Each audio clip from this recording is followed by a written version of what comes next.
अरे मैम, ये क्या कर रही हैं आप? देखो, मैं बातें नहीं घुमाऊंगी और सच तो ये है कि मैं तुमसे बहुत ज्यादा प्यार करती हूँ। बस करिए मैडम, ये सोच भी कैसे लिया आपने? आप मेरे बॉस की बेटी हो, मैं आपके बारे में ऐसा नहीं सोच सकता हूँ। मैं तुम्हारे बॉस की बेटी हूँ तो क्या हो गया? शेखर, तुम बहुत अच्छे लड़के हो और हम साथ में बहुत खुश रहेंगे। मैम जरा सोचिए तो सही कि बॉस मुझ पर कितना भरोसा करते हैं। अगर उनको कल को ये बात पता चलेगी तो उन्हें कितना बुरा लगेगा। आप मुझसे दूर रहिए, इसमें आपकी भलाई और मेरी भी। शेखर, आखिर कमी क्या है मुझ में? तुम क्यों मना कर रहे हो? क्योंकि मैंने कभी आपको उस नजर से नहीं देखा। शेखर, बेटा ये ऑफिस की फाइल है, बहुत इमरजेंसी है, इसे फटाफट ऑफिस पहुंचा दो। यहाँ का सब मैं देख लूंगा। ठीक है सर।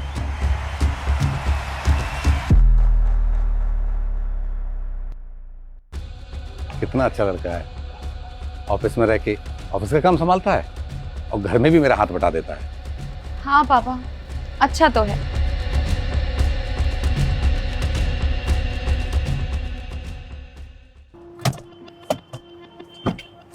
मैम आइए, आप यहाँ से चले आना। ठीक है, ध्यान रखना अपना। हाँ, ये मैम का कुछ ज्यादा ही हो रहा है। अगर सर को पता चल गया तो सर मुझे ही गलत समझेंगे। मैम का कुछ करना ही पड़ेगा।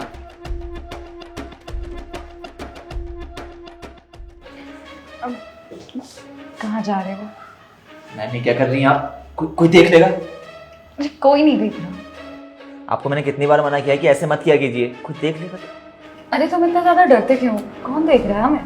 बात डर की नहीं है मैडम जी, मैं साहब का भरोसा नहीं तोड़ना चाहता हूँ। वो क्या सोचेंगे? अरे तुम मेरे पापा की टेंशन ले रहे हो क्या? उन्हें कभी पता नहीं चलेगा हमारे बारे में। बस तुम मेरा साथ देते रहना। बात पता लगने ना लगने की नहीं है। बात यह है कि कल को अगर सर को पता चल गया तो वो सोचेंगे मैं ये सब कुछ उनकी दौलत पाने के लिए कर रहा हूँ। तुम ना बहुत ज्यादा सोचते हो। इधर आओ। शेखर,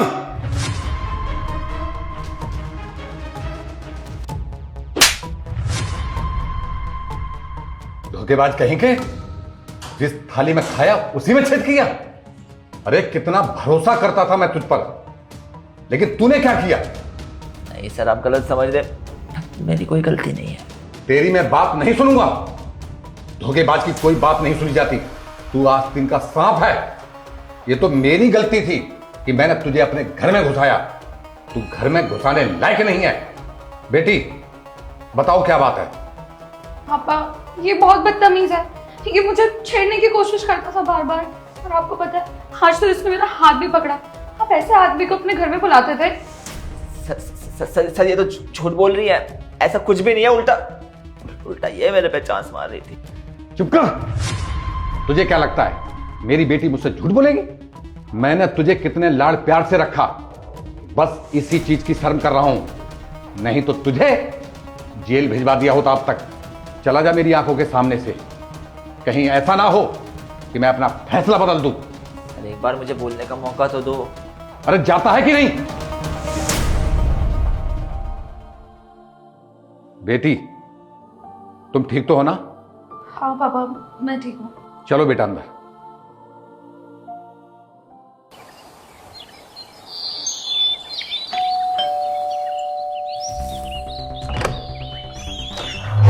अरे भैया, आप नमस्ते भैया। अबे नमस्ते नमस्ते छोड़, ये बता किराया कब देगा?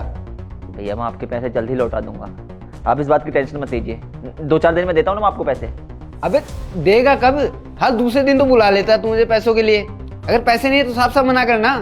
भैया बात ये है ना, मेरी नौकरी चले गई है। इससे पहले हमने आपके पैसे रोके नहीं है। बस 2-4 दिन की मोहलत दो आप। तेरा ना बहुत हो गया। एक काम कर, वो दूसरा का उसको बुला। भैया उसको क्यों घसीट रहे हो आप? इस बार बारी मेरी है पैसे देने की, उसे छोड़ो ना आप। अरे बारी का मैंने तुम दोनों का ठेका ले रखा है। देख अगर आज मुझे पैसे नहीं मिले ना तो तुम दोनों को यहाँ से बाहर निकालूंगा। क्या बात है भैया, आप क्यों चिल्ला रहे हो इस पे? हर बार टाइम पे पैसे देते हैं ना। अगर एक बार लेट हो गया तो क्या हो गया? गर्मी मत दिखा, अगर दम है तो किराया दे। एक बार भी नहीं बोलूंगा कुछ। हाँ चिल्लाओ मत, दे रहा हूँ आपके पैसे, लेके नहीं जाएंगे हम लोग। भाई तू क्यों देगा पैसे? पैसे देने की बारी इस बार मेरी थी यार। शेखर भाई, तू दे या मैं दूं, बात एक ही है। लेकिन पैसों के चक्कर में किच किच नहीं देखूंगा मैं। आप 2 मिनट रुके, मैं पैसे ला रहा हूँ। हाँ हाँ लेके आ। तो बैठ आराम से। क्या हुआ शेखर? अच्छा तू काफी ज्यादा परेशान रह रहा है, बात क्या है? क्या बताऊं यार, नौकरी चली गई तो दिमाग खराब हो रहा है। घर से फ़ोन आते रहते हैं नौकरी के लिए, इधर उधर घूमता रहता हूँ नौकरी के लिए, लेकिन नौकरी नहीं मिलती। अरे भाई कब तक नौकरी के चक्कर में पड़ता रहेगा? तूने तो खुद के प्रोडक्ट बना के घर में रख रखे हैं, मार्केटिंग की नॉलेज है। अरे अपना काम स्टार्ट कर लेना, कितनी बार कहूं एक ही बात। नौकरी का भरोसा नहीं भाई, मिले ना मिले, अपना कर। अपना काम करना इतना आसान थोड़ा ना होता भाई, जिम्मेदारियों के दलदल में फंसा रहता है इंसान, क्योंकि जिम्मेदारियों से कभी मुक्त नहीं हो पाता इंसान, इसलिए अपना काम भी शुरू नहीं कर पाता। जब तुझे पता है दलदल है और तू उससे निकल भी नहीं सकता, तो निकलने की कोशिश करना भाई, मैं करूंगा तेरी हेल्प। कैसे आजमाऊंगा भाई, 6-7 महीने लगेंगे इस काम को सेट होने में, तब तक खुद का खर्चा, माँ बाप का खर्चा कैसे उठाऊंगा मैं? भाई उन सब चीजों की टेंशन मत ले, मैं दूंगा पैसे, घर का सारा रेंट मैं भरूंगा, और तो और तेरे घर पे भी पैसे भेजूंगा। पैसों की टेंशन मत ले, तू काम कर भाई, क्योंकि 6 महीने बाद ना तू किसी का नौकर नहीं, एक कंपनी का मालिक होगा, याद रखियो। भाई ये बहुत बड़ा सट्टा है, मत लगा मुझ पे पैसा, कामयाब हो या ना हो क्या गारंटी है? मुझे तुझ पे पूरा भरोसा शेखर, तू मेरे पैसे डुबाएगा नहीं, उल्टा तू कामयाब होगा। इसमें मेरा एक छोटा सा लालच है यार, तू पैसे कमाएगा तभी तो मुझे ऐश करवाएगा, है ना? मुझे खुद पे इतना भरोसा नहीं है जितना तुझे मुझ पे है। मैं नहीं चाहता कि मैं तेरा भरोसा तोड़ूं। पूरा भरोसा है, टेंशन मत ले, अपने काम पे ध्यान दे, वहां पैसे टाइम पे पहुंच जाएंगे। ठीक है भाई। देखिए शेखर जी, आपके डिज़ाइंस काफ़ी अच्छे हैं और आपका प्रोडक्ट भी काफ़ी अच्छा है, तो फिर अभी तक आपने वेट क्यों किया? किसी कंपनी के साथ काम क्यों नहीं किया? सर बात ये ना, कभी किसी ने मौका दिया ही नहीं। काबिलियत तो बहुत है, बट मौके की तलाश है। बस आप एक बार मुझे मौका दीजिए, ब्रांड आपका, प्रोडक्ट मेरा, भरोसा कीजिए सर, आपको निराश नहीं करूँगा। आपने इससे पहले कभी किसी कंपनी के साथ काम नहीं किया, तो मैं इतना बड़ा प्रोजेक्ट आपको ऐसे ही कैसे दे दूँ? सर अभी तक किसी ने मौका ही नहीं दिया, जब मौका मिलेगा तभी तो काम करूँगा किसी कंपनी के लिए। लेकिन सर आपकी कंपनी से मुझे बहुत उम्मीद है, प्लीज़ मुझे निराश मत करना। चलो ठीक है, दिया आपको मौका, लेकिन आपके पास कोई गारंटर है? नहीं सर, इतने बड़े शहर में छोटे से किराए के मकान पर रहता हूँ मैं, भला मेरा गारंटर कौन बनेगा? अब आप खुद ही सोचो, मैं बिना गारंटर के ये प्रोजेक्ट आपको कैसे दे दूँ? ये तो बहुत बड़ा रिस्क होगा। सर ये काम स्टार्ट करने से पहले भी तो आपने रिस्क लिया होगा, एक मौका दीजिए सर प्लीज़। चलो ठीक है, आप इतनी रिक्वेस्ट कर रहे हो तो आपको 1 महीने का ट्रायल देता हूँ। अगर आपका काम मुझे पसंद आया तो आगे कंटिन्यू करेंगे, और ये मौका भी मैं आपको इसलिए दे रहा हूँ क्योंकि आपके डिज़ाइंस और प्रोडक्ट काफ़ी अच्छे हैं। Thank you sir, thank you so much.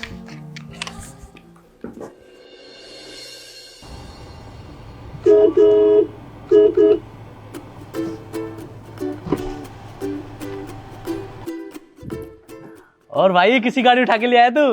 मैंने कहा था ना तेरे बर्थडे पे तेरे को सरप्राइज दूंगा, देख नई गाड़ी खरीद के लाया हूँ। यार सच में तूने तो बहुत बढ़िया सरप्राइज दिया यार, ये तो बहुत मस्त गाड़ी लग रही है। हाँ भाई, अब अच्छे दिन आ गए हमारे, चला कहीं घूम के आते हैं और बाहर ही डिनर करेंगे। हाँ कैसी बात कर रहा है, घूमूंगा भी और गाड़ी में बैठूंगा भी, आज पूरी रात गेड़ी मारेंगे, चल।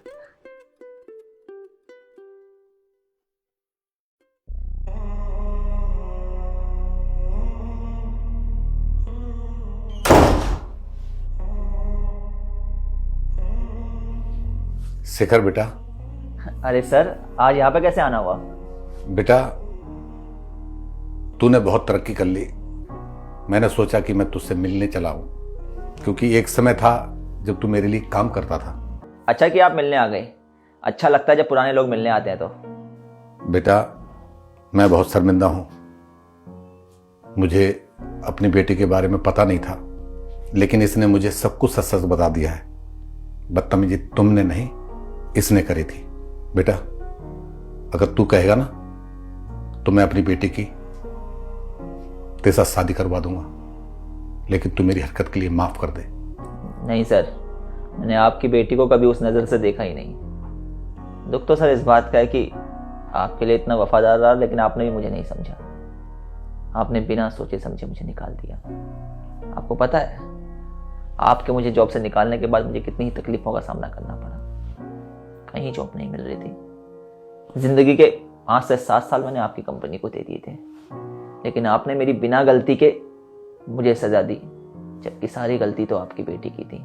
सर, जब आपके वहाँ कोई काम करता है तो आपके परिवार के हिस्से की तरह ही होता है, लेकिन आपने जब उस दिन मेरी बात नहीं सुनी ना, तब आपने ये बात साबित कर दी कि एम्प्लॉय चाहे जितना भी वफादार क्यों ना हो, मालिक के लिए कभी सगा नहीं हो सकता। बेटा, जब तू मेरे लिए काम कर रहा था उस समय मैं जिस जगह पे था, अगर उस जगह पे तू होता तो तू भी वही करता। एक पिता को क्या करना चाहिए मैंने वही किया था। सही कह रहे हैं सर आप। हर सिक्के के दो पहलू होते हैं। मैं सिर्फ अपनी साइड ही देखता रहा कि मुझे कितनी तकलीफ़ों का सामना करना पड़ा। मैंने कभी आपकी साइड देखी नहीं। लेकिन सच तो यह है सर, गलत आपके साथ भी हुआ, क्योंकि कहीं ना कहीं दुख तो आपको भी हुआ जब आपने मुझ जैसा एम्प्लॉय खोया। क्योंकि जब हम एक दूसरे के लिए बहुत टाइम से काम कर रहे होते हैं तो कहीं ना कहीं हमारे सुख दुख एक दूसरे के सुख दुख हो जाते हैं। पर छोड़िए, जो हुआ अच्छा हुआ, लेकिन अगर मेरे साथ अच्छा नहीं होता मैडम, तो मेरी तो ज़िंदगी बर्बाद हो जाती ना। मैम, एक मशवरा है आपके लिए, आगे से कभी भी किसी की ज़िंदगी ऐसे ख़राब मत करना, क्योंकि जब बिना इल्ज़ाम के इंसान को कुछ सहना पड़ता है ना, तो दिल पे लगती है बात। इंसान खुद की ही नज़रों में खुद को गिरा हुआ महसूस करता है, और किसी को बिना किसी कसूर के उसकी ही नज़रों में गिराकर कोई भी इंसान सुखी नहीं रह सकता। देखिए मैम, आपके उस कदम से मेरी ज़िंदगी तो बदल गई, लेकिन हर किसी की किस्मत इतनी अच्छी नहीं होती। कुछ लोग टूट जाते हैं, और किसी की ज़िंदगी को तोड़कर इंसान अपनी ज़िंदगी में सुख की कामना कैसे कर सकता है। सलाह एक ही है आपके लिए कि अच्छे काम करो, और ऐसे काम करो जिससे आपकी ज़िंदगी में सुकून आए। क्योंकि एक वक्त ऐसा भी आता है इंसान की ज़िंदगी में जब इंसान के पास लाखों करोड़ों अरबों की दौलत होती है, लेकिन सुकून की कमी होती है। और लड़ाई तो आखिर सुकून की है ना। देखिए, मुझे माफ़ कर दीजिए, मैं अपनी गलती के लिए बहुत शर्मिंदा हूँ। माफ़ी से कुछ नहीं बदलने वाला मैम। बदलना ही है तो खुद को बदलिए, परिवर्तन लाइए अपने अंदर, और सकारात्मक परिवर्तन हमेशा इंसान की ज़िंदगी में सकारात्मक प्रभाव ही डालता है। सच में मैंने एक हीरे को खो दिया। अगर मैं तुम्हारे साथ मिलकर काम कर रहा होता तो मैं बहुत आगे होता। छोड़िए सर, आपको लेकर भी मेरे दिल में कोई गिला शिकवा नहीं है। इतने टाइम बाद आप आए हमारे घर पे, बैठे ना। जी बेटा। तो यार, सबसे पहले तो आप लोग ये बताएं कि आप लोग हमारी ये वीडियो कौन से शहर से देख रहे हैं। कहानी में हमने ये चीज़ देखी कि हमें हमेशा हर फैसला सोच समझ के लेना चाहिए। हमारे वहाँ जो भी एम्प्लॉयज़ काम करते हैं, हमें उन्हें अपनी फैमिली की तरह समझना चाहिए, क्योंकि उनका भी एक विश्वास जुड़ा होता है हमारे ऊपर, और उनकी वजह से कहीं ना कहीं हमारी रोज़ी भी चल रही होती है। अच्छे काम करते रहिए, सच्चे बनिए, मेहनत कीजिए, और अपनी ज़िंदगी में सफलता के नए द्वार खोलने की कोशिश करते रहिए। वीडियो पसंद आई हो, वीडियो का मैसेज पसंद आया हो तो हमें सपोर्ट करें। मिलते हैं आप सभी लोगों से जल्द एक नई वीडियो में एक नई स्टोरी के साथ।